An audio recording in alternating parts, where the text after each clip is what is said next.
sports program is brought to you in living color. Hi, I'm Joe Garagiola in New York. And I'm Sandy Koufax in Pittsburgh. And it's our pleasure to welcome you to the very first night game in World Series history.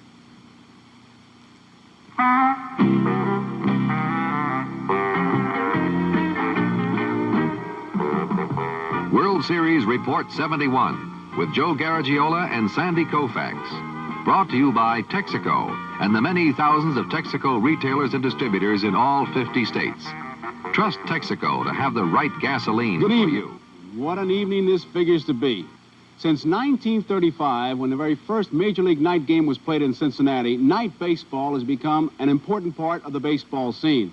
Since 1903, the World Series has been America's #1 sports event. And tonight, for the very first time, the two come together.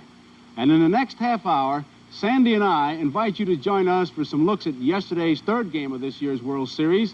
We're going to visit with some of the men who have helped the Pittsburgh Pirates and the Baltimore Orioles get into this year's World Series. Then a special trip into the world of the umpires, including the chance to see what kind of an umpire you would make. And then we're going to have a special visit from two old friends, Bob and Ray. You know, some players prefer to play night games, while others, like Ernie Banks of the Chicago Cubs, well, he says things like, the time to play this game is during the day. And sometimes I think that's the real reason the Lord invented sunshine. Well, now, to me, it really didn't make too much difference. You see, the evenings were just a little bit cooler, and that changed my game plan a little bit because I had to take a jacket to the bullpen. And I'm just wondering about Sandy Koufax. But first, I do want to ask Sandy, do we need a jacket tonight because of the weather? Joe, it's been a very pleasant day, and they say it's going to be a pleasant evening temperature-wise. Forecast, 55, 60 degrees. The only problem is they're also forecasting a 30 to 40% chance of rain.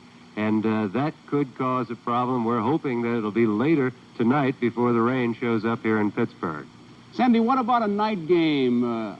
Did you rather pitch at night or during the day? Well, I think as you started to talk about it, I think the weather played a big factor in that. Being a pitcher, you get to July and August in the East, it's very hot and humid sometimes. You prefer the evening because it was easier to keep your stuff. A lot of hitters, I think, prefer to play during the day. Maybe for that reason, maybe they see the ball better. How about the catcher's signals? After all, you know, the catcher's got to lead you pitchers through it, and you have to see the signals. Did you see them at night? Did you have any problems? Well, sometimes on the road you could have a little bit of a problem because of the gray uniform, it being a little tougher to see from the mound. But I've known that there are some pitchers who've had problems seeing the catcher's signs all the time.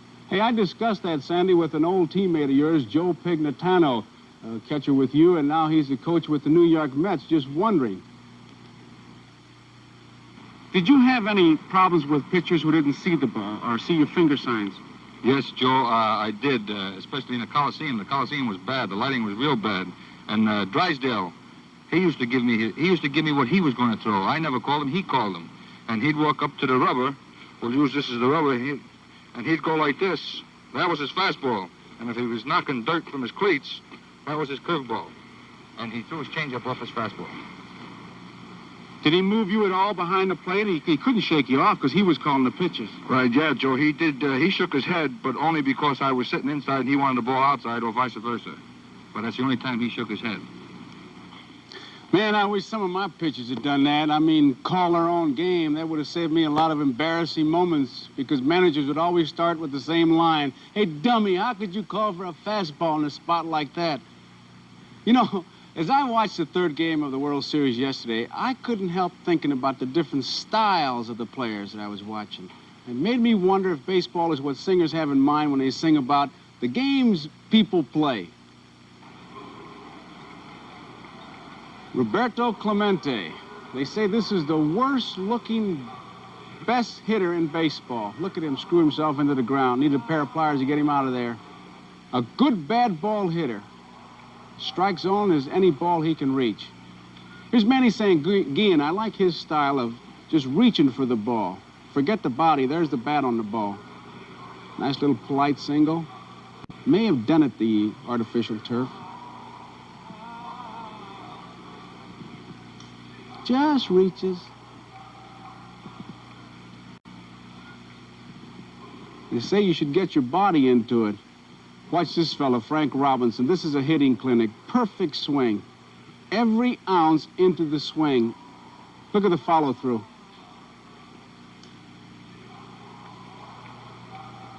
Perfect. This is Bob Robertson. Watch the top half of his body, all strength. When he goes into it, look at those arms. Belong in a baking soda box. Power.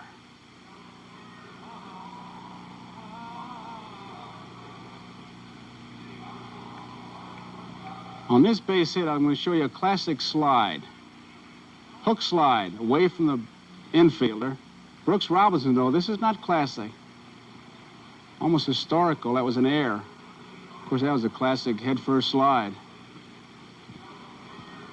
Little old half-gainer by Oliver. Here it is in slow motion. It'll give you heartburn the hard way. At third base, going back, watch the helmet come off, and this is when he gets a kneecap sandwich. This is where it has to hurt. Robinson's knee hit Oliver, put a Windsor knot right on his nose. Classic pitcher yesterday, Steve Blass. Fastball in the outside corner, strike one. The thing to watch here is where he puts the ball. Outside corner. If he could pitch there all the time, low and outside, he'd go to Hall of Fame on a one-way ticket.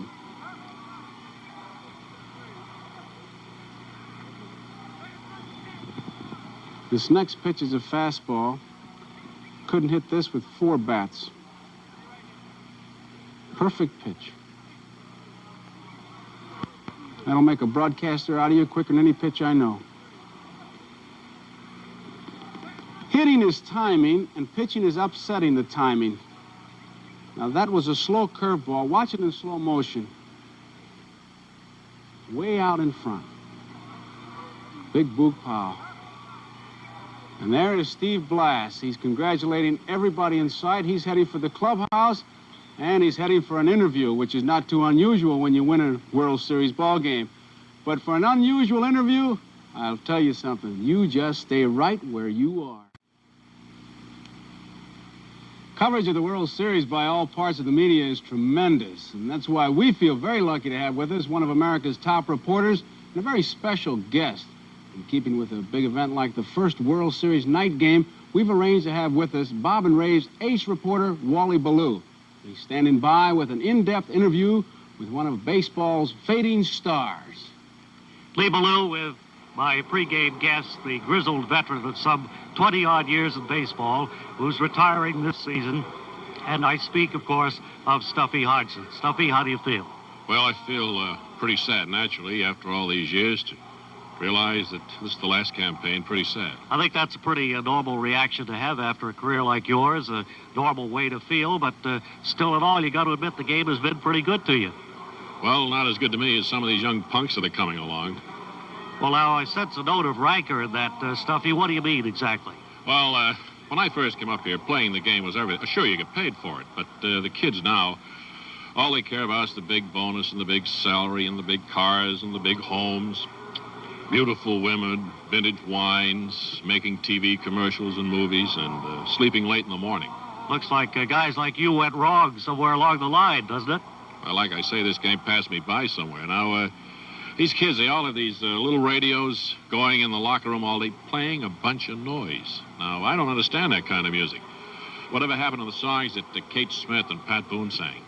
I mean, those guys sang real songs. Well, I don't know much about music, Stuffy, but I do know one thing, that you managed to keep your sense of humor. You have to. I think that's very important. As a matter of fact, that sense of humor has made you a big demand speaker on the banquet circuit. Could you tell us one of those stories? Well, I'd like to, Wally, sure. I always remember the first time I came up to bat in the big leagues. I was just a kid, of course, and I was nervous.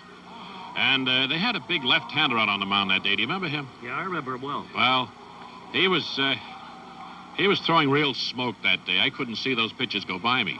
And the umpire back of the plate, you remember him? A great big guy. Big guy, yeah. Well, he said, strike 3, you're out. So, like I say, I was a kid, nervous and everything. I took my bat and I threw it straight up in the air. Well, the umpire took off his mask, and he comes over to me, and he says, young man, I was a young man then, he says, young man, if that bat comes down, you're out of the game. The kids don't have jokes and anecdotes like that anymore. No, I guess they don't. Tell me this, I know over the years you've come to be known as a guy who didn't take too much care of his diet, didn't look out for what he ate or drank or how much, and still at all, you look to be in pretty good shape. How do you account for that? Well, looks can be deceiving, Wally. Actually, I haven't felt good for a couple of years. Oh, is that so? What do you mean? Well, I'm suffering from chronic garagiola. Well, what is that exactly? Well, in addition to a low back pain, it's the persistent inability to hit a pitched ball with a bat. You see. Now, over these past 20 years, Stuffy, you must have seen a lot of changes take place in the game. Could you tell us about one that seems to stand out? Well, this artificial turf, you know, you have turned the game around. You have your infielders back there to make a play. The ball takes these crazy hops and jumps up and hits them here on a clavicle or something. No, you've got to have ground to play this game on. Dig in and make a play. Well, listen, you better dig in and make a play. If you don't dig in and make a play, you're not going to win this game. And that goes for both teams, irregardless.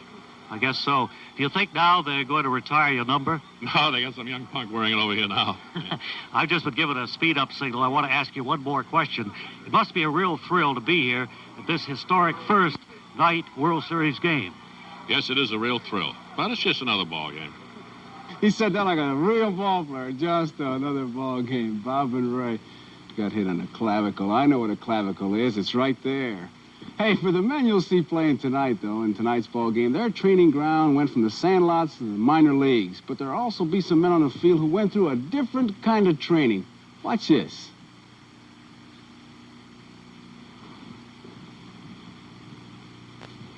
What are those guys doing, you figure?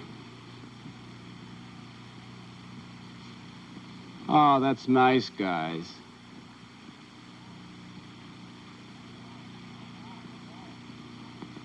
Foul ball. Okay. That's what they like to call.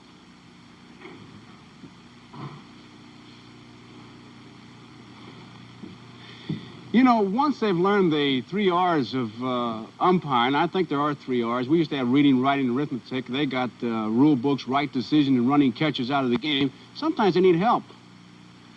Isn't that easy? Now, Lou DeMuro, his eyes were all right. His ears might have been deceiving. He thought the ball hit the bat. Frank Robinson said it hit his leg.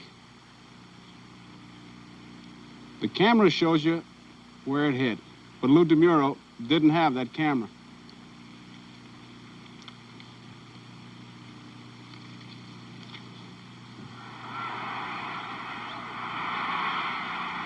Listen to this.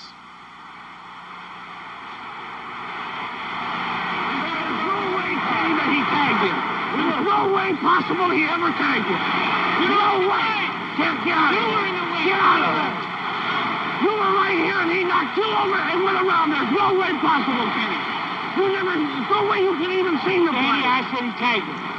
How could you see if he tagged him, Kenny, when you were knocked down? Huh? Tell you. Kenny, you were knocked down. How can you call him out? I said he tagged him. But Danny, that's it. The pictures will show that. I promise you that. From last year's World Series, diction and grammar was perfect. Now watch this. What motivates an umpire? This is a peaceful sight, and then look out. Now watch the umpire. He's going to be the peacemaker, but he's smart enough never to take off his mask. And then self-preservation.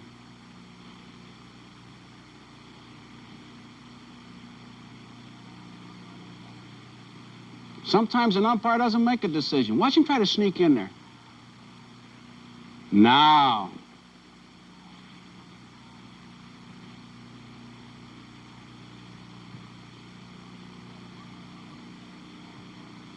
Oops, got in the back door through the servants' entrance. Hey, now, have you ever sat in a ballpark and you booed an umpire's decision? What's coming up is especially for you, even if you haven't booed anybody. Let's find out right now what kind of an umpire you'd make. Remember now, you're the umpire, and we want a decision, and we want it right now. The umpire has to make his decision right away. Watch.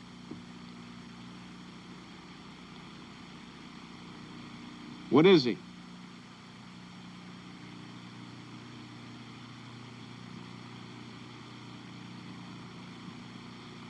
You called it too soon. Okay, here's another one. Safe or out?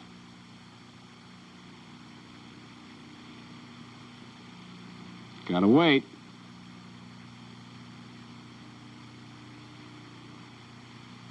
Watch this. What'd you call it?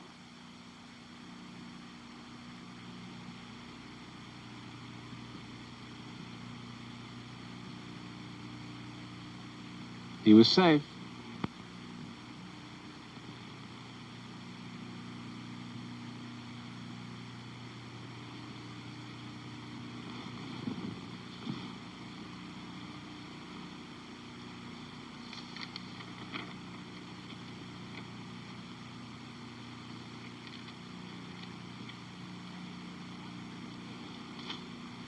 Well, how'd you do? You have a better appreciation now of the umpire's job? But to be completely honest, we kind of pick those plays. Not every call is that tough. Sometimes you get all set for a real close call, one of those bang-bangs, and it turns out to be an easy one. Watch this one.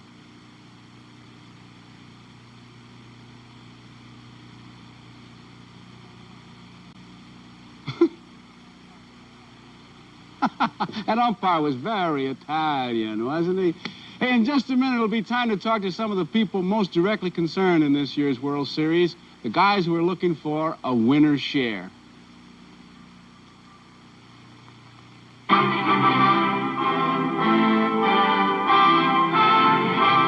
Welcome to the Metropolitan Opera House in New York. Curtain time is still hours away. While it's quiet, Texaco, the company that has been broadcasting the opera for over 30 years, would like to take you on a tour of the house.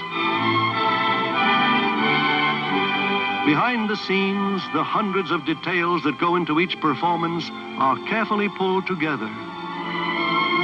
Detailed set designs, costumes, lights, props, all to enhance the pleasure of you, the opera audience. We hope having seen this will add to your listening pleasure when our Texaco radio broadcasts begin again on December 11th.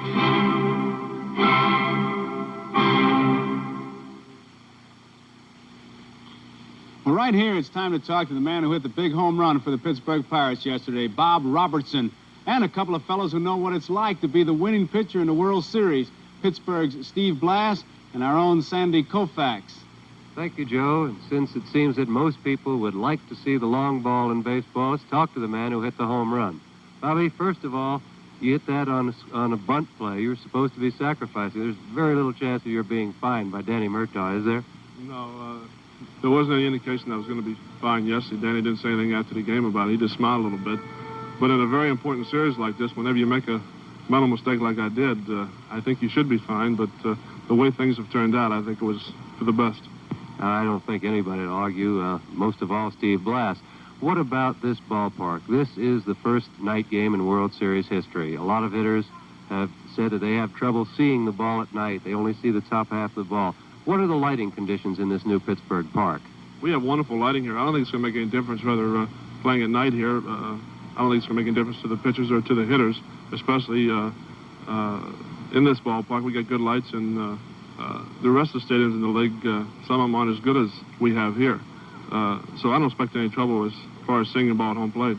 What about the pitcher for the Orioles tonight, Pat Dobson? I think you faced him when he was at San Diego. Did you hit him well? What do you expect? I guess your whole ball club probably knows him. Dobson, well, he has the same type of stuff that Palmer has for Baltimore. He doesn't throw as hard, but he's got the same type of breaking pitch. He has come up with a palm ball, an off-speed pitch, which he uses a great deal. So I'm looking forward to a real good battle tonight between the pitchers and the hitters. What about hitting in this ballpark at night? Does the ball carry not quite as well here in the evening as it does during the day? I don't think the ball's going to carry as good tonight as it did yesterday in the ball game, but if I get a hold of one or any of the other hitters get a hold of one, if you hit it good enough, it's going to go out. It doesn't make any difference about the win. Well, I know you're strong enough to hit it out of anywhere, and thank you very much, and good luck to you, and I'm going to talk to your partner over here, Steve Blass, for a while. Steve, first of all, congratulations on yesterday's game. It's, I think, one of the finest I've seen in the series, one of the finest I've seen all year. it looked like you had great stuff and great control all through the game. Yeah, it was a good ball game, and thank you very much. I'll pay Robertson's fine. Any fine he gets, I'll take care of the tab on it. I felt better as the ball game went along because I wound up having 3 pitches to work on, and usually during a ball game you'll wind up discarding a pitch along the way or going to another pitch, but all 3 of them were really working well for me, so I stayed with them, and I think this helped me stay strong. I just didn't have to try to throw the fastball by him all the time. What about the scouting report on Baltimore? I know sometimes a team gets a scouting report and a pitcher looks at it and has to make a change in what he's going to do or how he's going to try and pitch. Well, we got a very thorough scouting report, and I would say, like all scouting reports, it was pretty accurate, but you also can't get away from your own style of pitching, so I stayed mainly with the way I know I can pitch. I made a couple of notes on a couple of the things that I saw during the first 2 games, but seeing a ball club for 2 games doesn't really tell you a lot because Saturday they hit the long ball, and then in the second game they just hit a lot of singles, so I was kind of caught in the middle. I didn't know whether they'd be swinging for the long ball or trying to just hit the ball straight away and get on base. So I just tried to go with the way I have to pitch. Could you give me just a little quick rundown on Luke Walker, tonight's pitcher? Yes, I can. Of all the pitchers on our staff, Luke by far has the best stuff, the best natural ability. He's got a fastball that he doesn't turn over to be a sinker, or he doesn't cut it so much, but his fastball is really live, and it's liable to go either direction, which makes it really tough. And he's got a very explosive curveball, I think similar to the one you used to throw. And he's overpowering. When he's right, he just overpowers a ball club. Well, that's great. Thank you, Steve. Good luck to you. We're looking forward to seeing you possibly Saturday in Baltimore. Now let's go back to Joe in New York. Okay, Sandy, that big Robertson talking about missing a bunt, that's become a great play of baseball. He's missed a bunt a couple times and then pop one right out of the ballpark. Those big sluggers never get the bunt sign. That's the problem. When they do get the bunt sign, shock sets in. Because the bunt sign is the easiest sign in the world. At Pittsburgh, for example, this was our bunt sign. We had a letter on our cap when you covered it with the right hand. We're playing the Dodgers one day. First and second, nobody out. 7th place hitter is up, right? Everybody knows he should bunt. Our coach goes to here and goes through all this, which means absolutely nothing, and our guy backs out of the box and gives it this. No, I ain't got it, I ain't got it. So all of a sudden, our coach very deliberately goes through it again, gets to here, goes down slowly. Our guy's going, I ain't got it, I ain't got it, I ain't got it. Finally, the coach is standing just like this, whistles, goes like that, and our guy's going, I ain't got it. Preacher Rowe, pitcher for Brooklyn, says, want you to bunt, B-U-N-T. Not that tough a play. You know what's tough? Is getting a bunt sign so the pitcher can knock the guy in. That's tough. Sandy, we've been having some fun trying to pick the star of the game before it's even played. You did a great job yesterday. Congratulations, you picked Steve Blass. So what does your crystal ball say tonight, left-hander? Well, thank you, Joe. I think tonight I'm going to have to go with Paul Blair. With the left-hander Luke Walker pitching, Blair should be in center field tonight. He was last year's leading hitter in the series. He hasn't appeared in it yet, so I think Paul's due for a good night. There may be another change in the Baltimore lineup. I'm not sure whether Boog Powell or Don Buford will be playing for Baltimore this evening. So you have Blair, and I tell you, I'm going to a little upset on you. I've been watching the Baltimore catchers. I like the way they're handling their pitchers. I'm going to pick Dobson because the catchers will lead them through. All right.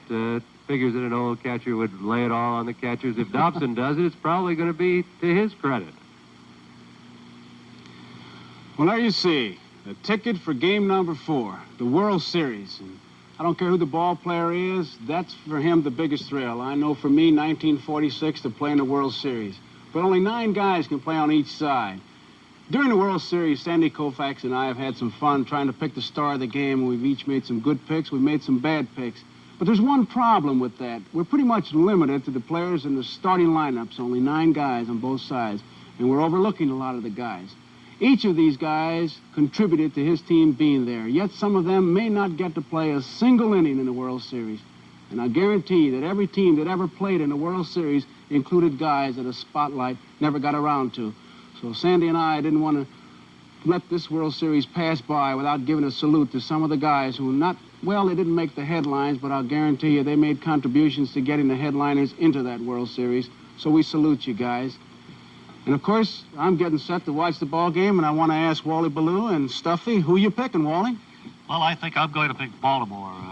Joe. How about old stuff? I think I'll go with Pittsburgh because they're playing here in the friendly confines of Forbes Field. Well, let's just sit back and watch just another ball game.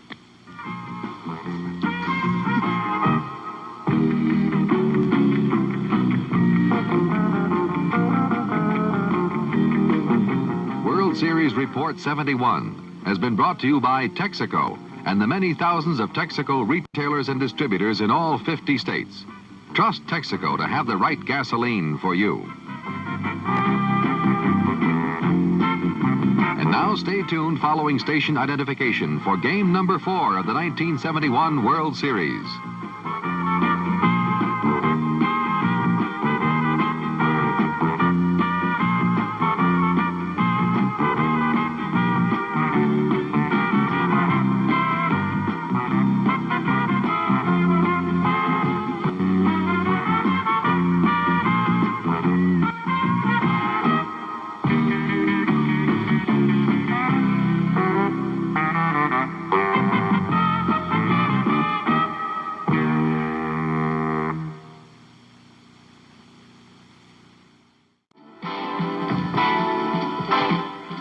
This is the Golden Triangle of Pittsburgh, and there's a light on tonight. The 4th time in the history of the city of Pittsburgh as all the office buildings have their lights on to celebrate the first night game in the history of the World Series.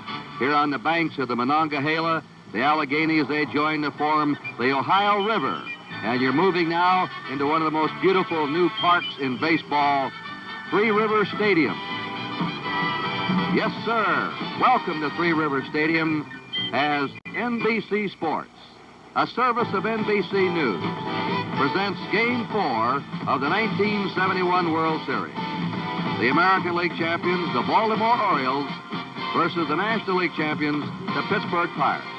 Brought to you by Chrysler Corporation, Extra Care and Engineering. Your host tonight, your local Dodge dealer. By the two-bladed razor, the new Gillette Track 2 twin-blade cartridge shaving system. And by Phillips 66, the performance company. At Phillips 66, it's performance that counts. Hi, everybody. I'm Kurt Gowdy of NBC Sports. This is Bob Prince, the broadcaster of the Pittsburgh Pirates. And my NBC Game of the Week partner, Tony Kubek, will be roaming the stands tonight with his comments. And for our first night game, we have a beautiful night. 72 degrees here. It's warm enough to... Well, you don't need a sweater or top coat tonight. Not much wind. And you know, it seemed odd today to be standing around a hotel lobby in the afternoon waiting for the World Series at night. We've had 397 World Series games played before this one, all in the daytime. And here we are. And we're glad you could be with us, all of us at NBC, and you fans not only across America, but around the world for this historic event. Now, let's move over here to Bob Prince of the Pirates, as they won yesterday to get back into the series. Bob, you've been with the Pirates a long time. You were in their clubhouse after the game yesterday and today. What's the feeling of the Pirate team now? Well, Kurt, after 2 crushing defeats at the hands of the Baltimore Orioles, and of course they were really crushed in Game 2, they felt they turned the momentum of the Baltimore club around a little bit and gained some of their own. They picked up a lot of confidence, and the result is that they're raring to go in this game tonight. And of course the Orioles, well, they seem to win graciously and they lose graciously. Not much to say. They had a 16-game winning streak snap. And in this ballpark, you're going to see here tonight the largest crowd in the history of Pittsburgh baseball. Yeah, standing room only. Only 1,000 seats went on sale at 6 o'clock, and they were gobbled up real quick. The Pirates have played well at home. They led the National League in home victories with the artificial turf. How about the lighting here, Bob? That might be a bit of a problem to the center fielder, particularly for Baltimore. They're not used to it. It's a different angle on the lights, and it could cause him some trouble on balls that are lined right directly at the center fielder. And we've had a couple of changes. Right-hander Paul Blair goes to the outfield to start in place of Buford tonight for Baltimore. A right-handed hitting catcher, Etchebarren, will be behind the plate. Danny Murtaugh has Hebner and Oliver, left-handed batters, in his lineup to try and get as many lefties as possible. Let's take a look now at the starting pitchers for tonight's game. And right now you're looking at the Baltimore right-hander, Pat Dobson. He was acquired in an off-season trade last winter from San Diego to strengthen the Baltimore depth. And strengthen them he did as he became a 20-game winner. Baltimore became the second team in the history of Major League Baseball to come up with 4 20-game winners. Pat Dobson for Baltimore. From New Boston, Texas, James Luke Walker. Luke Walker won 10 games and lost 8. He has not pitched since September 22nd. Dobson has not started again since September 24th. The two of them might be question marks tonight. Yes, that's very possible. One thing, Chris, I would say this, Kurt, they don't like to try to catch this fellow because he moves the ball all over the plate. If he can get it over, he's very tough to whip, and you might see some pop-ups and ground balls tonight. And now let's go down to Tony Kubek. The first night game in World Series history. One of the men responsible, the Commissioner of Baseball, Bowie Kuhn. Mr. Commissioner, one of the most exciting highlights in baseball history today. It is a historic first, really, Tony. I'm excited about it. I'm excited about it because I think it's going to produce, my prediction is it will produce the greatest television audience for a sports event in the history of sports. I look for over 60 million Americans to be tuned in. I think they're out there now. And we have over 1,000 people from the various sports media here covering the game. There's been nothing like that in the history of sports. It's an enormous event. What about plans or future plans for World Series play? Well, we're so satisfied that this single night game is the right thing to do that next year we're going to have the 3 weekday games on at night so that you'll have Saturday and Sunday day, Tuesday, Wednesday, Thursday night. And that way the fans of America, the people who work, the kids in school can see the whole thing if they want to. Mr. Commissioner, a packed house here tonight. What about, of course, this ball game tonight? And I'm going to ask you for a prediction. Well, I don't make predictions in the World Series or almost any other time, but I understand you did, incidentally. I understand you picked the Pirates in 7. Well, I just feel that the Baltimore Orioles team is going to have to start scoring some runs because Pirates look like they're going to start hitting the ball around. Well, the Pirates can hit, and Baltimore's got tremendous pitching. As commissioner, I usually take the position I'll be happy to see 7 games and settle for whoever wins in those 7. Bowie Kuhn, Mr. Commissioner, thank you so much. Thank you, Tony. Let's go back upstairs.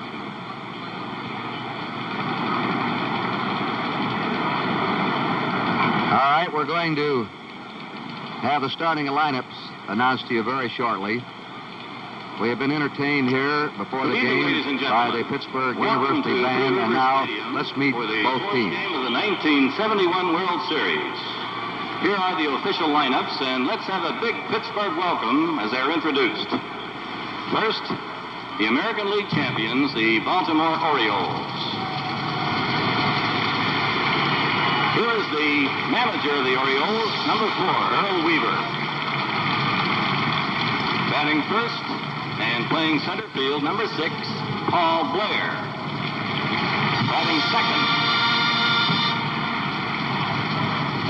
Batting second and playing shortstop, number 7, Mark Belanger.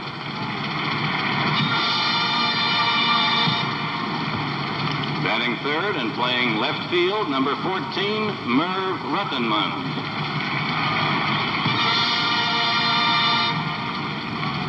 Batting fourth and playing right field, number 20, Frank Robinson.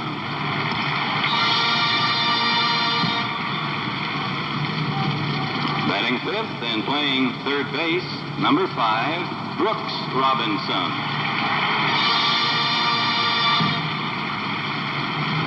Batting sixth and playing first base, number 26, Boog Powell.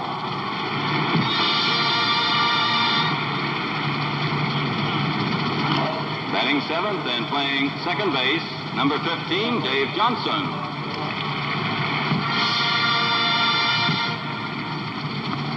Batting eighth and catching, number 8, Andy Etchebarren.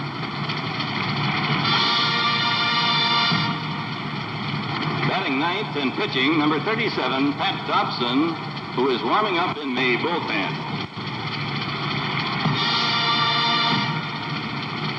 And here are the remaining players and coaches of the Baltimore Orioles.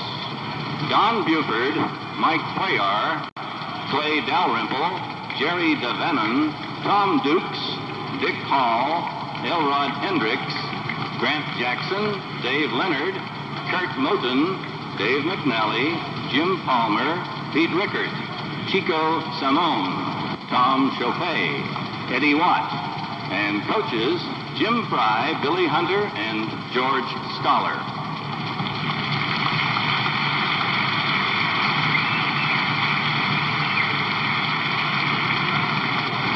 Now for the National League champions, the Pittsburgh Pirates. Here's the manager of the Pirates, number 20, Sandy Lertoff.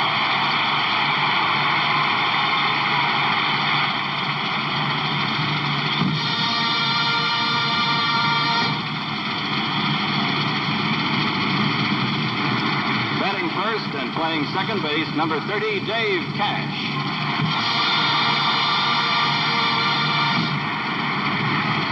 Batting second and playing third base, number 20, Richie Hefner. Batting third, playing right field, number 21, Roberto Clemente.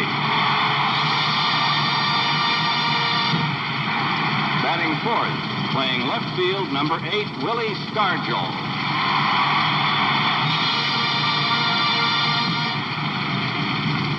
Batting fifth and playing center field, number 16, Al Oliver.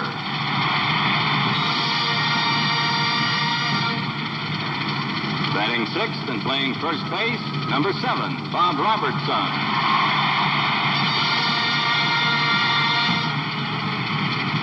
Batting seventh and catching, number 35, Manny Sanguillen.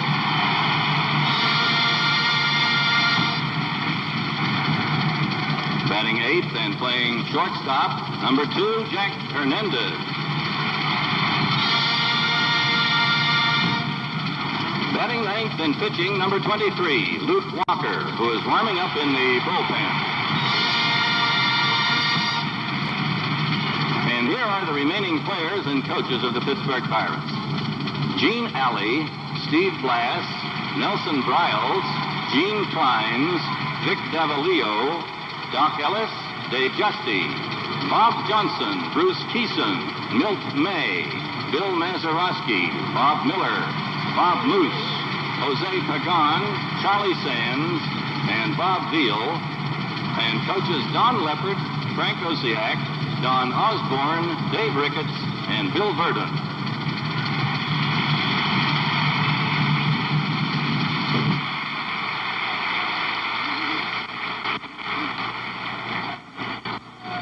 Ladies and gentlemen, please rise for our national anthem, which will be sung by Mildred Miller, Metropolitan Opera star.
Meeting at home plate, and Earl Weaver is back on the scene. He let the Baltimore coach, George Stoller, take the lineup out one day after the Orioles had been in a losing streak. The Orioles won 16 in a row, so Weaver let his coach go out every day, but they lost yesterday, so Weaver, number 4 now, is back out with a lineup card. And now the ceremonial first pitch of Game 4, and the honor goes to one of the all-time greats of the National League, Stan Musial, a Hall of Famer, 7-time National League batting champ, 3,630 hits in his career and a lifetime batting average of .331. That's his wife alongside, Lillian Musial. And on Stan's left, Bing Crosby, one of the owners of the Pirates, along with Mr. John Galbraith, the principal owner. And, of course, right here from Pennsylvania, Stan Musial, is from Denora, Pennsylvania, where he was born and reared. There's Bing. So the fourth game of the 1971 World Series being brought to you from Pittsburgh as the Baltimore Orioles meet the Pittsburgh Pirates. There are 6 umpires assigned to World Series games. Tonight behind the plate, Ed Bargo, who lives in Butler, Pennsylvania, by the way, about 30 miles from Pittsburgh. Jim Odom working at first base. John Kibler at second base. Nestor Shylock at third base. Umpiring the left field line will be Ed Sudol, and the right field line will be handled by John Rice, who was born in Homestead, Pennsylvania, a suburb of Pittsburgh. There go the Pirates on the field.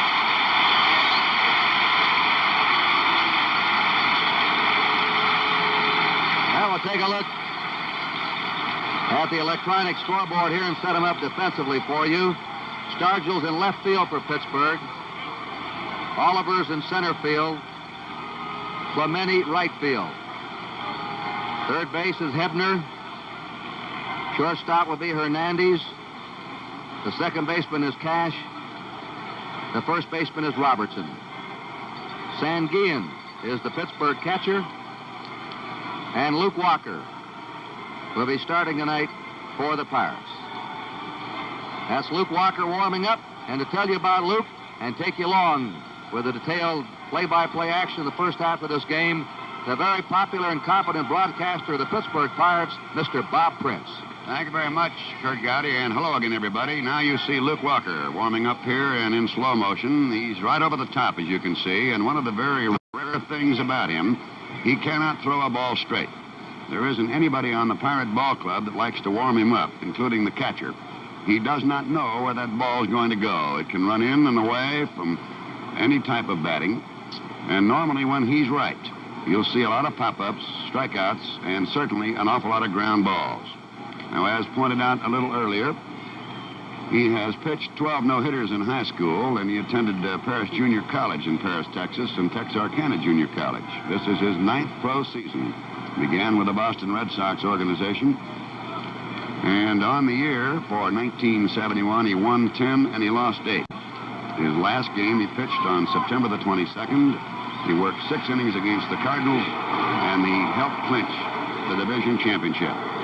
Bob, it'll be interesting to see if the Orioles will be taking against him. He has a history of control problems. Yes, he definitely has that. Now, here's one of manager Earl Weaver's. Thank you, and enjoy the viewing. Paul Blair, Earl Weaver having made a bit of a switch, moving Blair, a fine outfielder, into center field. And the strike is there. They will now stop this game and give this ball to the commissioner of baseball, Bowie Kuhn. And that later will be then enshrined in the Hall of Fame. The commissioner of baseball now receiving that baseball, and that'll be enshrined in the Hall of Fame where Ken Smith presides in Cooperstown, New York. The first pitch on the first night game of the World Series brought to you on NBC. 0-1 to Blair. Ran away from him, a ball. Blair has 1 hit in the World Series. Went in defensively the other day, picked up a base hit.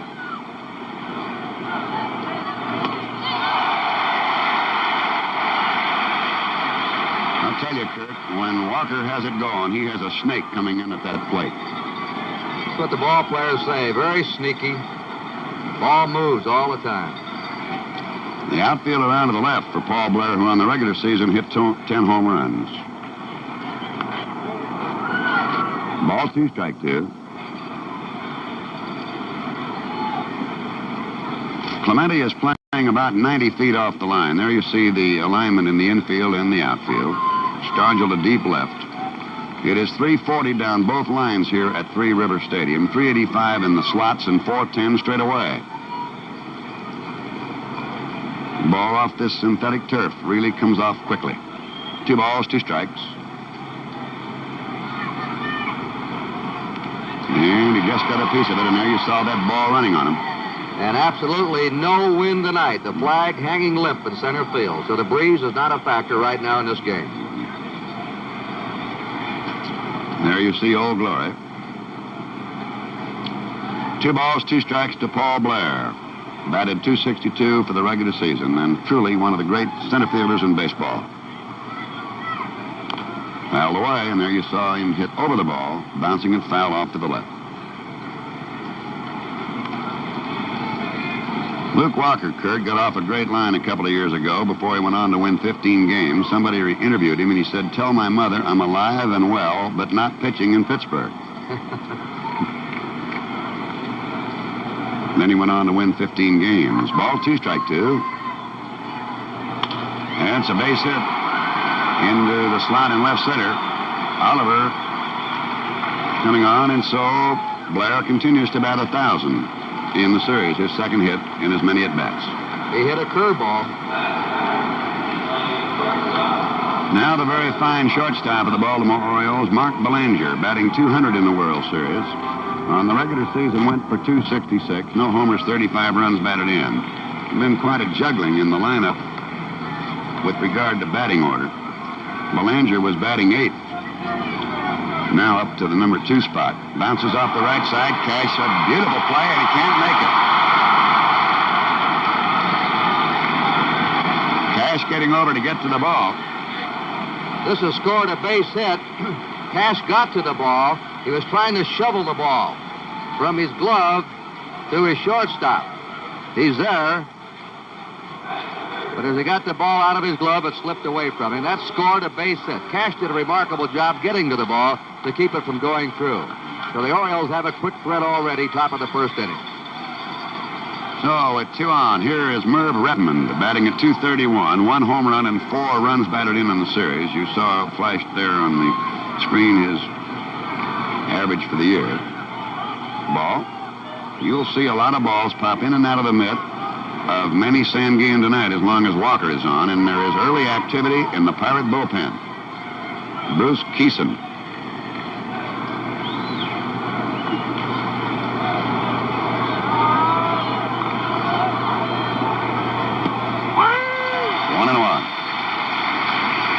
Eddie Vargo of Butler, Pennsylvania, does a lot of work. He's the plate umpire with the George Junior Republic, which is a school for wayward boys, and it's been a very worthwhile endeavor. Does that, of course, in the off-season. 1 ball, 1 strike to Redmond.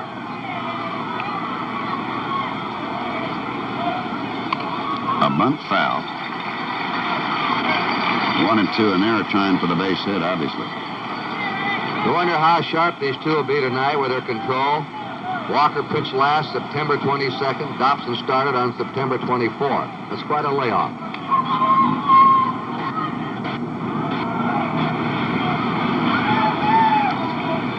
Redmond being played very definitely to pull.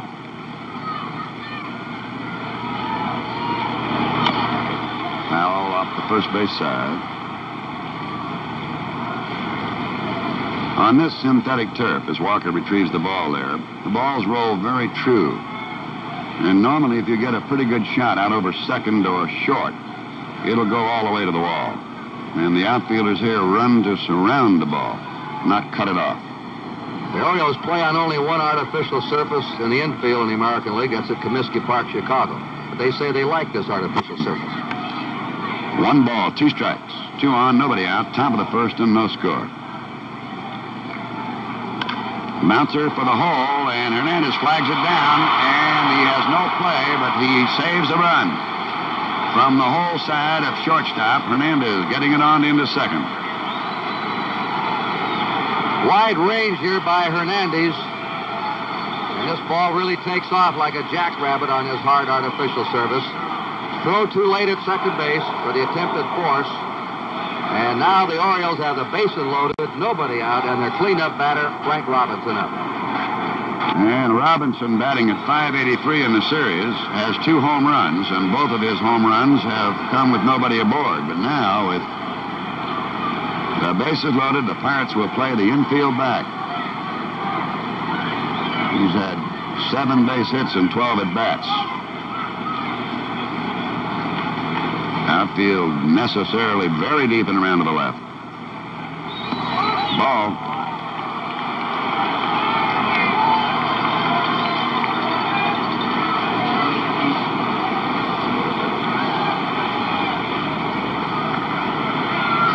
In his last 6 series games, 3 this year and 3 last, he's had 13 base hits for a 520.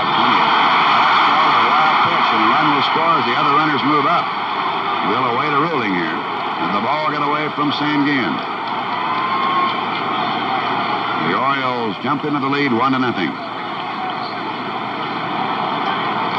That's been scored, a pass ball by the 3 official scorers, a low inside pitch that skipped off the mitt of Sanguin. It wasn't an easy chance, but the scorers figure that he should have handled it. Now they're going to put Robinson on with first base open.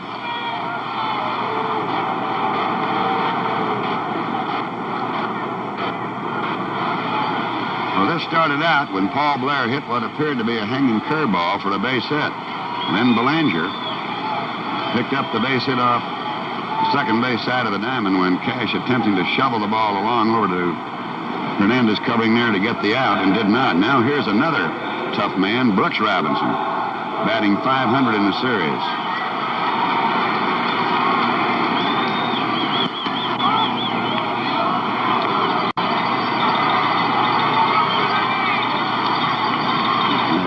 Had 5 hits and 10 at-bats. Bases loaded again. 1 run in and nobody out in the top of the first. 1 ball, no strikes. High fly into shallow center. Oliver coming up. Tagging at third is Belanger. And he's going to try to come in under a strong throw. And he's in there. And everybody moves up a notch. So Robinson makes it 2-0 on a long fly to center. Belanger scores the second run. Give Brooks Robinson a run batted in. Move Rettman over to third after the catch, and Robinson up to second base. And now the only left-hand batter in the Baltimore lineup stands in Boog Powell. He's been playing this series with a hand and a half. He's not cutting the way he normally does. He has some torn tissue in the back of his right hand that is plaguing his swing. Powell batting only at .083. Just inside the ball. Orioles leading here 2-0 in the top half of the first inning.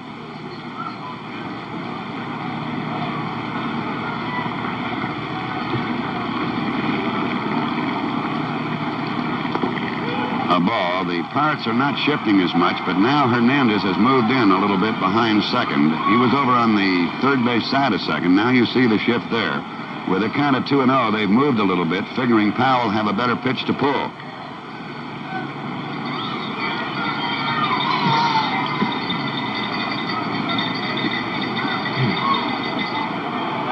That ball's hit very deep into center. Oliver going way back. And he's there, and that'll score another run. And now, coming over to third on the play will be Frank Robinson. They make the throw, but he's in there.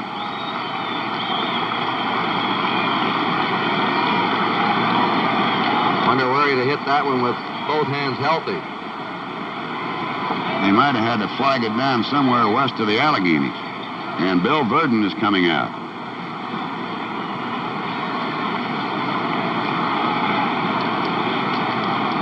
They didn't like that last blast by Powell. And they're going to get the young right-hander now, Bruce Keeson, in. Well, Bruce Keeson, as you'll recall, Kurt, had a very rocky time of it in Game 2. There's a break in the action here at Pittsburgh, and the score, Baltimore 3, Pittsburgh nothing here in the first inning.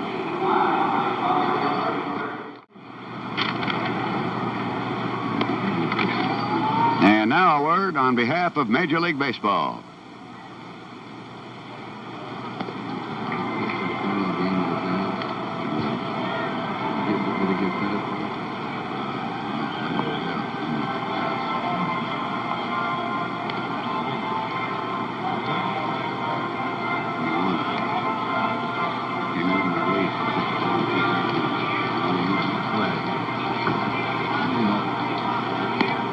Keeson, who is about 6'5", he says he weighs 185 pounds. There are those who doubt that.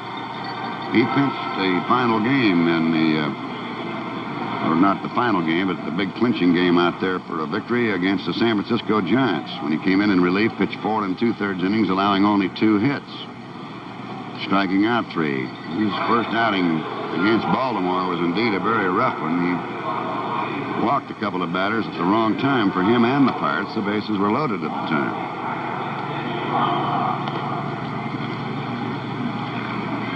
He's 21 years of age, born and lives in Pasco, Washington.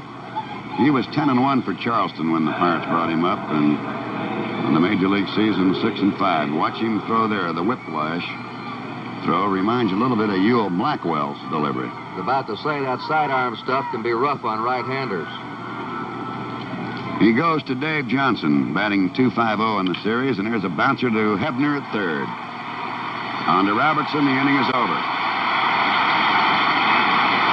And so, at the middle of the first inning, the score is Baltimore 3, the Pirates coming to bat.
Baltimore jumps on top, and now we'll set the Pirates defensively, or the Baltimore defensively. That's Merv Retman in left field, Paul Blair in center, Frank Robinson in right field. At third base, Brooks Robinson. Shortstop, Mark Belanger. Dave Johnson at second base. Boog Powell at first base.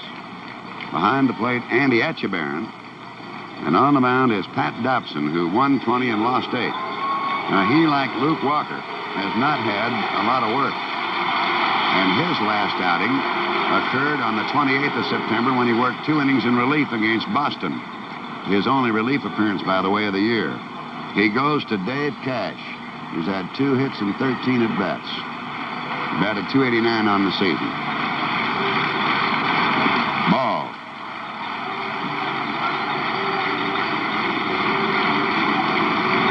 Dave is a thinking man's hitter. Outfield plays him shallow around to right. Strike, 1-1. Dobson throws a fastball, a slider, a curveball, and his changeup is a palm ball. He has 4 different pitches. Ball 1, strike 1.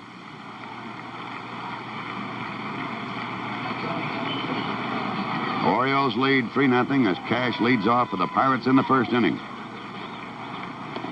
Ball 2. Patrick Edward Dobson, born in Buffalo, New York, now lives in Durham, North Carolina.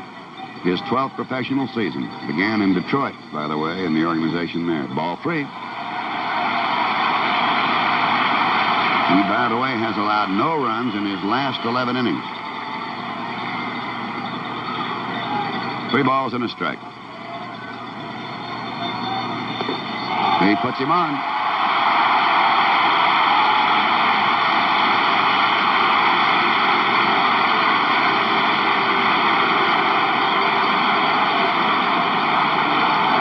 Now Richie Hebner, batting .333 in the World Series, has 1 homer and 3 runs batted in.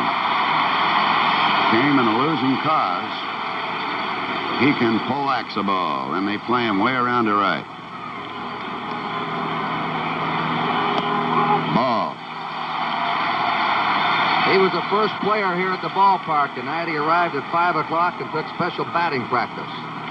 Unhappy that he didn't start yesterday, but Pagan, who replaced him, did a good job. 1 ball and no strikes. Now on your split screen, that's Cash at first base. high pop-up in the infield, and shortstop Belanger settling under. 1 out.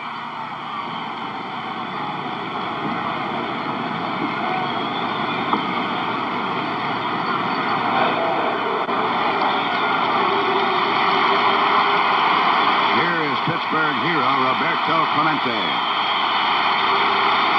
He has hit safely in 10 World Series games. And he took 11 years to get that string going. 10 in 1960 went for 7 games and 3 thus far here, Kurt. I think it's great that the fans, not only in this country, around the world, can watch this fellow play. Nobody plays the game harder in every department. Strike. Now, as you see here, with Boog Powell holding the cash and Johnson playing a little farther to his right, Clemente has a big hole on his favorite side of the diamond, right field. They just continue to pitch him outside, and somehow or other, he continues to hit it about a 340 clip. 1-1.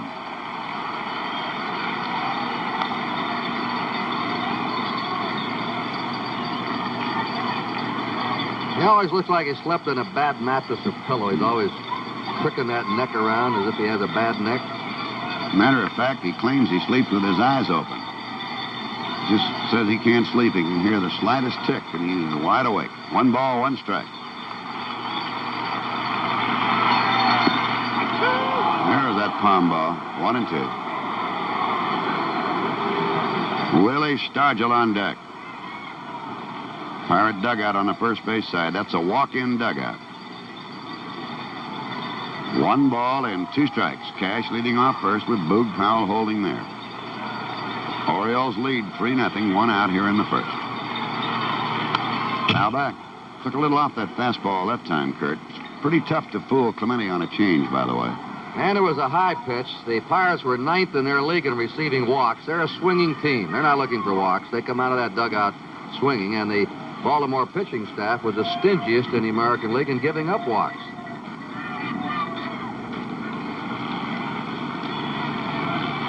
Clemente, while he's played way around to right, can poleaxe a ball up the left field side. If he gets his pitch, he can take it down that way in a hurry. 1 ball, 2 strikes. And watching carefully, as you saw, Clemente has a habit of just going right out over the plate with his body and watching it right into the catcher's mitt. 2 balls, 2 strikes, 1 out and 1 on. The Orioles lead 3-0 in the bottom of the first. And that time he picks him up on a strikeout, and that's the 2nd out of the inning. First strikeout of the game. Now Willie Stargell.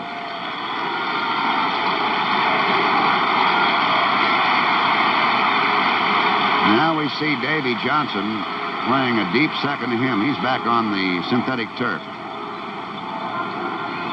The outfield around to the right. There you see the infield, the way it is overshifted. And Belanger's not quite behind second, but he's way over. Ball. Stargell has hit quite a few home runs to the opposite field. There is no park that can hold him when he gets his pitch.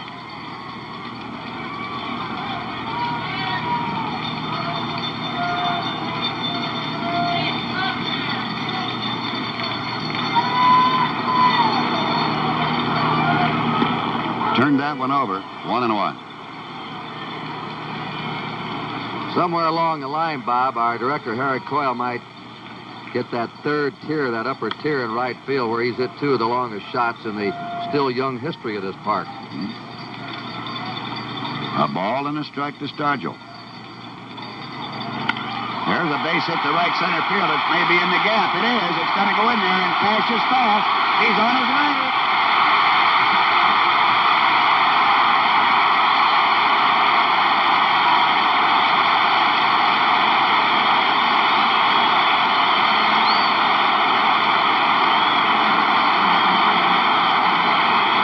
Ball is bobbled in right field by Robinson, but I don't believe it would have made any difference.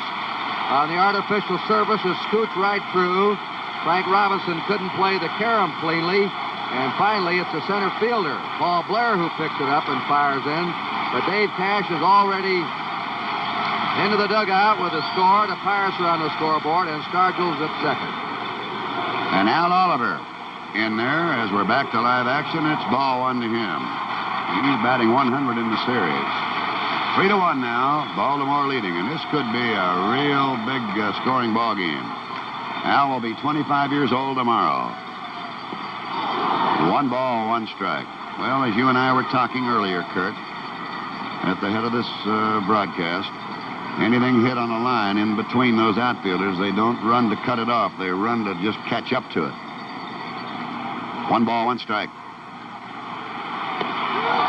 Ball 2.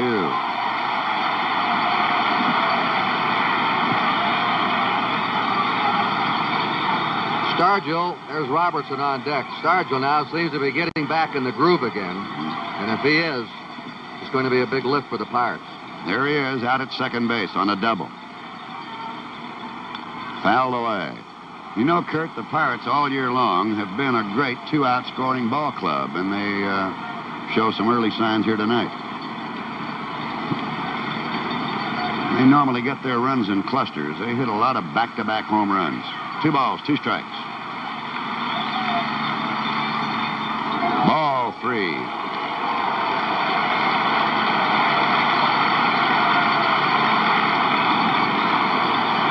The Orioles, with Dobson pitching, and perhaps, Kurt, it's because of the slow stuff, have swung their outfield around to the right. Most ball clubs in the National League do not play Oliver to pull this much. Now they're set over there about 3 or 4 strides to right center and right field. Fouled away. And look at Powell. He's almost on the first baseline.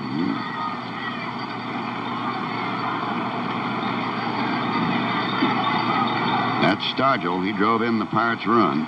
Sizzling double to right center field. 3-2 to Oliver. Foul back. He's hanging tough. Dobson is pitching him inside, though. The Orioles know that. That's why they're playing Oliver more as a pull hitter.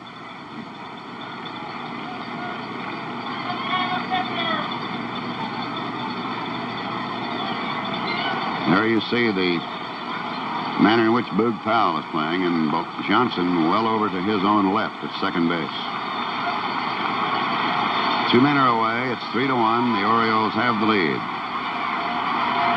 Foul ball. And that time, he hit it right off the end of the back. Just got the lacquer on it.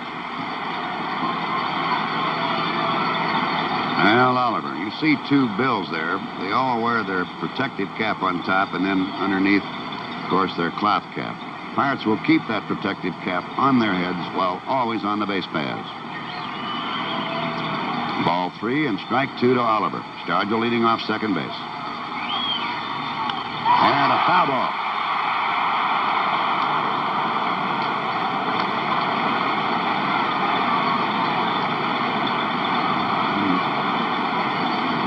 Any doubt about this being the largest crowd, and what a thrill it is to join Kurt Gowdy and NBC in sending you the first night game in World Series history from Pittsburgh, Pennsylvania, here on NBC. 3 balls, 2 strikes. Step off the mound by Dobson. Dobson holds the baseball in his glove. Will make his grip now. And it's a bloop. Hit out in the shallow center field, and they'll not get it. And it's over the head of Blair. And Oliver will go to second, and it's 3-2.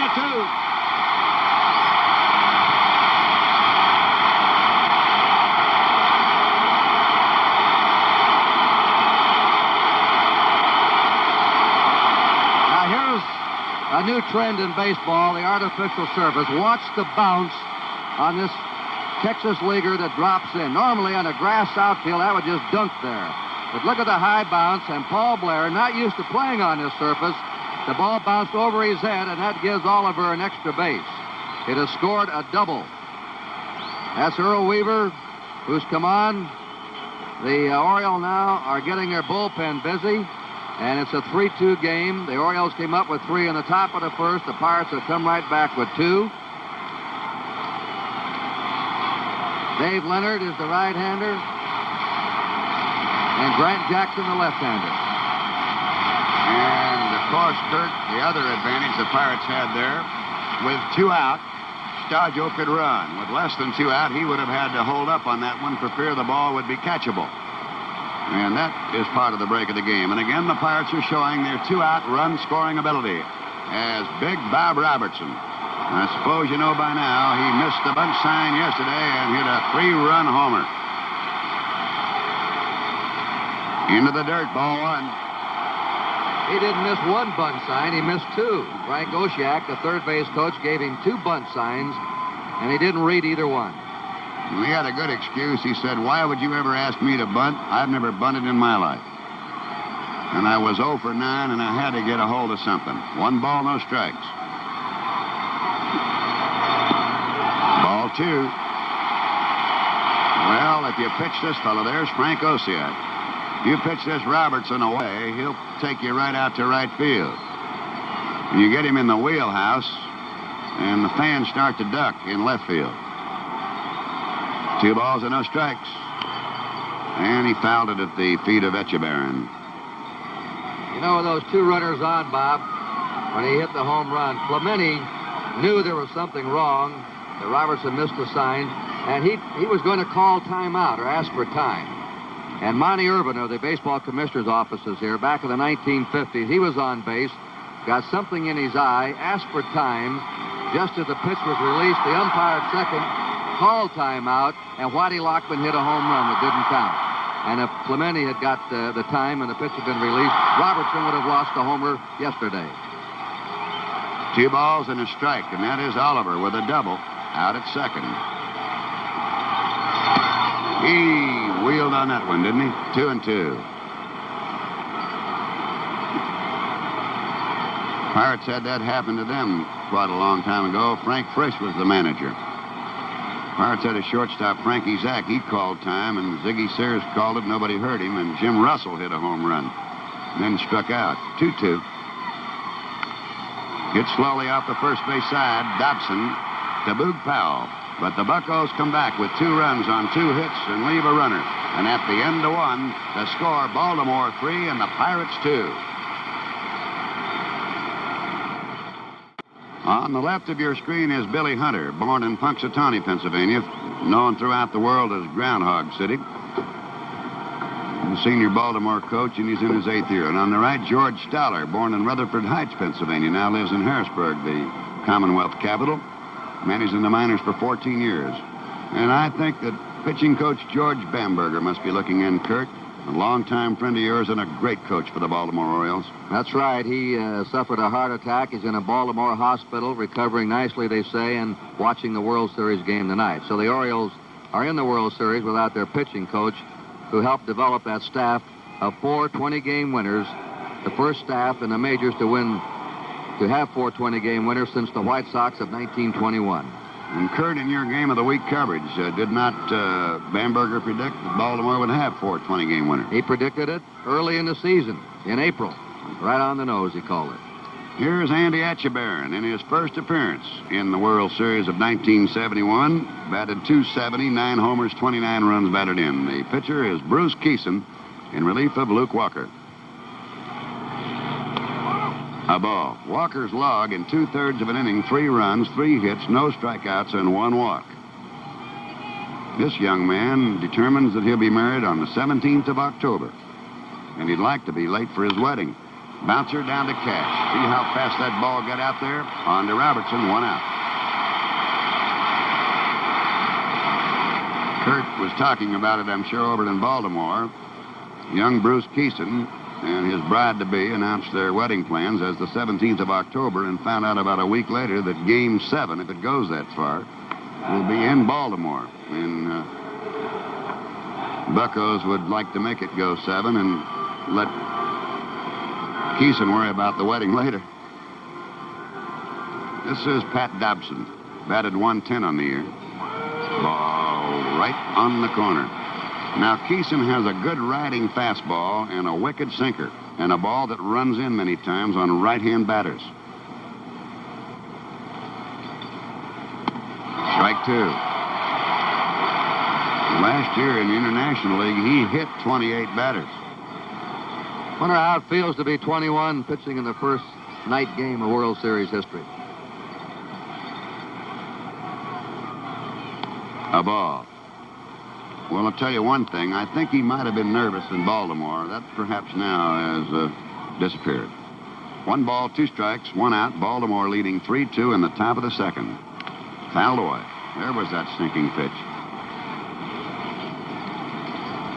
There's Danny Murtaugh from Chester, Pennsylvania. Banjo Eyes, we call him.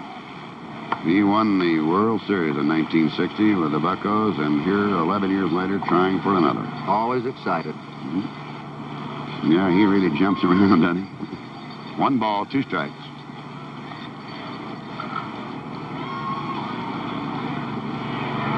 Good night. Keeson has his first strikeout. And there are 2 away in the Baltimore second inning. There is Earl Weaver. And you can't say too much about him, Kurt Gowdy, a magnificent manager with a fantastic managing record. He's taken the Orioles 3 years in a row to at least 100 wins and still hasn't won the Manager of the Year award in the American League. Paul Blair, who singled in the first inning and scored. Ball 1 to him.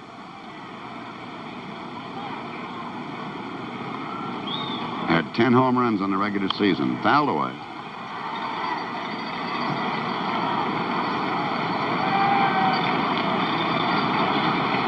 Paul Blair, not Brooks Robinson, was the leading hitter in the 1970 World Series with a .474 average.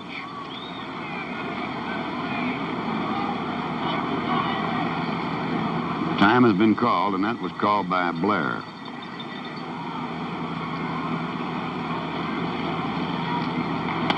Strike 2.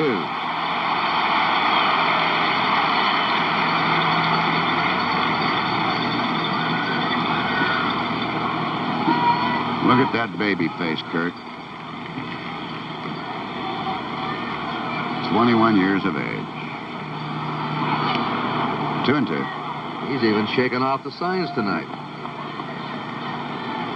You ask him if he weighs 185 pounds, and he'll challenge you. He looks like a stick, doesn't he? He said he built that body without lifting a weight.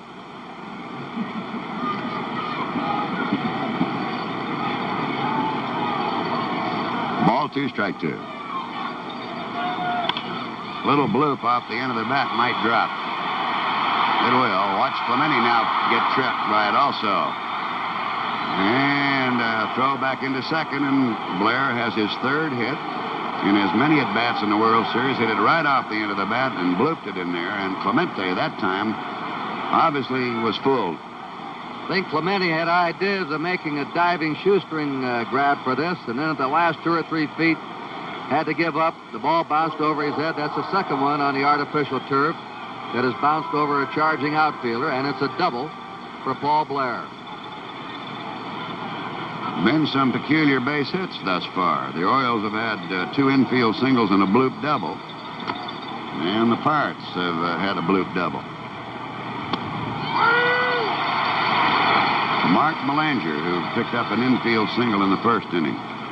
Orioles lead 3-2 here in the second inning. 2 out.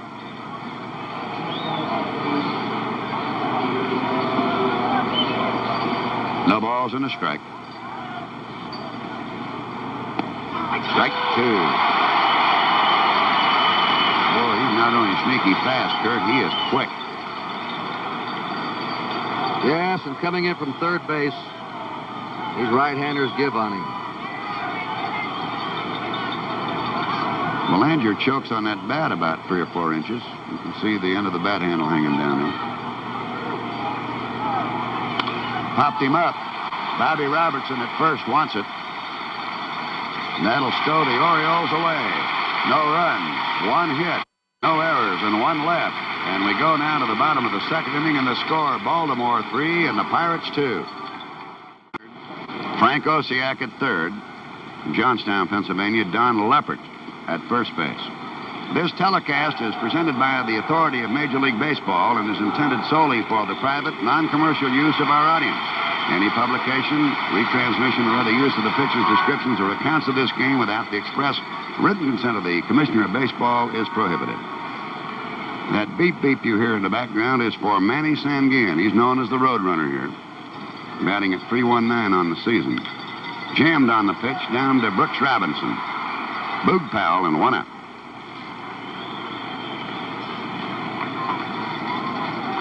Striding in now, and your picture is Jackie Hernandez, obtained from Kansas City in an off-season trade with pitcher Bob Johnson, in which the Pirates sent Freddie Patek, Jerry May, and Bruce Dow Kenton there. Hernandez was not to have started tonight, but Gene Alley came up with an ailing knee. Strike. Baltimore leads 3-2, 1 out, none on in the bottom of the second inning. This broadcast coming to you, first night game in the history of the World Series and being seen all over the world here on NBC. In Taiwan, Canada, Puerto Rico, Venezuela, Colombia, Bermuda, Virgin Islands, Dominican Republic, Hawaii, Alaska, Mexico. And, of course, our U.S. bases in Germany, Korea, Manila, and Panama. 1 ball, 1 strike. Hernandez had ideas of bunting down to third base when he's going against the best in the game at charging the bunt and making that off-balance throw to first in Brooks Robinson. On the corner, a ball and 2 strikes. There you see the Pirate bench, and that's Billy Burden there, and getting ready to bat, of course, Bruce Keeson.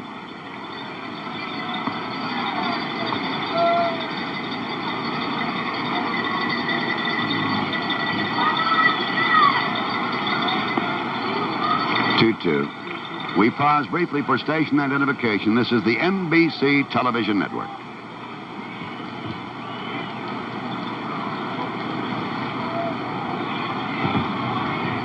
Ball 2, strike 2.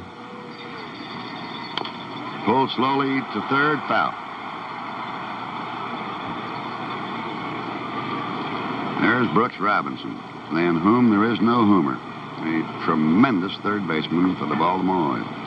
He was a little irritated tonight. They had some write-ups in the Pittsburgh papers that Robinson wasn't going as well to his right as he did last year. A couple of shots were hit by him yesterday. He said those balls were by me. I didn't have a chance for them. I dived, but they were gone. Yes, they certainly were. Somebody apparently alluded to the fact he'd been on the banquet circuit a little too much. Ball 2, strike 2. And there's a drive toward left center and right at Paul Blair. Fans tonight are watching probably the best defensive center fielder in baseball, Paul Blair, who especially goes back. 3-2 with 2 down in the top of the third. Here's Brooks Robinson, sent out a long fly ball for a sacrifice in the first inning to drive in a run. Well, he started him off with a lazy change, ball 1. Watch Sanguillen behind the plate right now. Very low crouch, presents an excellent target. Fouled away.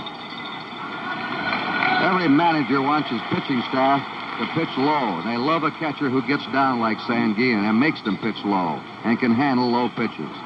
They look for this in a catcher. And the way he crouches there, you'd think that would foreshorten his hamstring muscles and make him a slow runner. He's anything but that, Kurt. The fastest running catcher in the game. 1 ball, 1 strike.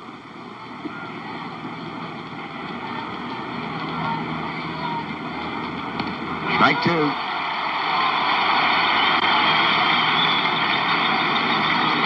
This kid looks good. Yes, he does. Looks like he'd like to pitch well enough to miss the wedding, if necessary, Sunday next. He didn't want to hit that one, and Keeson feels his position. To Robertson, the inning is over. So it's 3 up and 3 down for the Baltimore Orioles, and we go to the bottom of the third, and they lead the Pirates by the score of 3-2.